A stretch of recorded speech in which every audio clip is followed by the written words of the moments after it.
अश्वत्थामा गुरु द्रोणाचार्य और माता कृपि के पुत्र थे। जन्म के समय उनके गले से घोड़े जैसी ध्वनि निकली थी, जिसके कारण उनका नाम अश्वत्थामा पड़ा। वे शिव के अंशावतार माने जाते थे। जन्म से ही उनके माथे पर एक प्राकृतिक और दिव्य मणि मौजूद थी। यह मणि उन्हें किसी भी प्रकार के भय, रोग, भूख, प्यास और अस्त्र शस्त्र के वार से सुरक्षित रखती थी।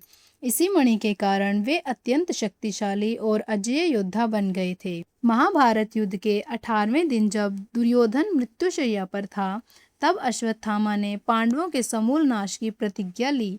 उसने रात के अंधेरे में पांडवों के शिविर पर हमला कर दिया। उस समय पांडव वहां नहीं थे।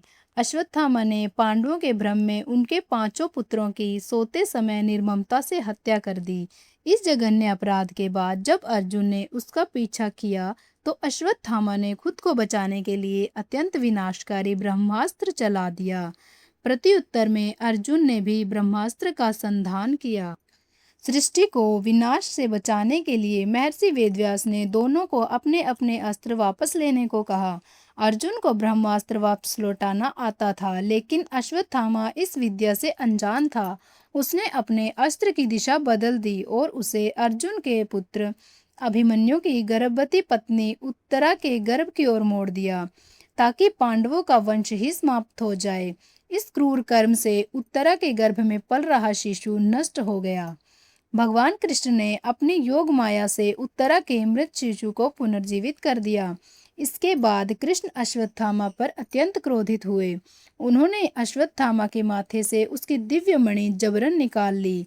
कृष्ण ने उसे शाप दिया कि उसने जन्म लेते ही बच्चे को मारने की कोशिश की, इसलिए वह 3000 वर्षों तक इस पृथ्वी पर निर्जन स्थानों में अकेला भटकेगा। उसके शरीर से हमेशा खून और मवाद बहता रहेगा। उसे न कभी मौत आएगी, न समाज में कोई स्थान मिलेगा। वह कोढ़ और असाध्य बीमारियों से तड़पता रहेगा, लेकिन मर नहीं पाएगा। कथाओं के अनुसार अश्वत्थामा हिंदू धर्म के सप्त चिरंजीवियों में से एक हैं। आज भी भारत के कुछ हिस्सों में उनके दिखाई देने के दावे किए जाते हैं।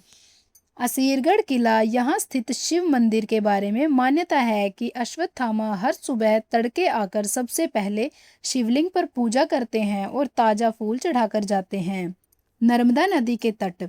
कई स्थानीय लोगों और साधुओं का दावा है कि उन्होंने नर्मदा नदी के जंगलों में एक बहुत लंबे कद के व्यक्ति को देखा है, जिसके माथे से खून बहता रहता है और वह घाव पर लगाने के लिए तेल मांगता रहता है। तो दोस्तों, आपको अश्वत्थामा के जीवन की यह गाथा कैसी लगी, कमेंट में लिखकर ज़रूर बताएं और ऐसी ही धार्मिक जानकारियों के लिए चैनल को सब्सक्राइब ज़रूर करें। धन्यवाद।